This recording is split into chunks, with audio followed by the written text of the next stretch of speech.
سلامونه ملګرو په پښتو نیوز چینل کې درته هرکلی وایم. امید لرم چې تاسو به ټول روغ جوړ یې او ښه په مزو کې به یې. ملګرو په سوشل میډیا باندې د زیبا ګل یوه غلطه ویډیو وایرل شوې ده. ملګرو دا ویډیو یې کوم ځای کړې ده او د چا سره یې کړې ده؟ ملګرو که تاسو د دې نه ځان پوره خبرول غواړئ نو زموږ ویډیو تر اخره وګورئ او د نورو معلوماتي خبر دپاره در سره زموږ د یوټیوب چینل پښتو نیوز سبسکرایب کړئ او خوا کې ورسره دغه د ټلۍ نشان هم ووهئ چې تاسو ته زموږ نوې ویډیو په اسانۍ سره در رسي. ملګرو دا ویډیو یې د یو بل کس سره کړې ده چې هغه د دوبۍ اوسیدونکی دی او ډیر زیات مالداره هم دی او هغه کس ولله $2000 هم ورکړل چې بیا یې ورسره دغه غلطه رنګي ویډیو هم سازه کړې ده.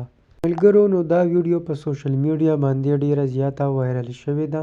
ملګرو دا ویډیو په فیسبوک، په یوټیوب، په میسنجرو هر چاته سینډ شوې ده چې هر څوک یې ډیر په شوق سره ګوري. نو ملګرو دغه رنګې خلک مه سپورټ کوئ ځکه چې دوی د پښتنو نوم او قام دواړه په یو ځای باندې وشرمول. ملګرو دغه و د زیبا ګل د ویډیو باره کې مکمل حقیقت. که ویډیو مو خوښه شوې وي نو زموږ ویډیو در سره لایک کړئ او خوا کې ورسره دغه د ټلۍ نشان هم ووهئ چې تاسو ته زموږ نوې ویډیو ښه په اسانۍ سره در رسي او زموږ د یوټیوب چینل پښتو نیوز ورسره هم سبسکرایب کړئ. شکریه.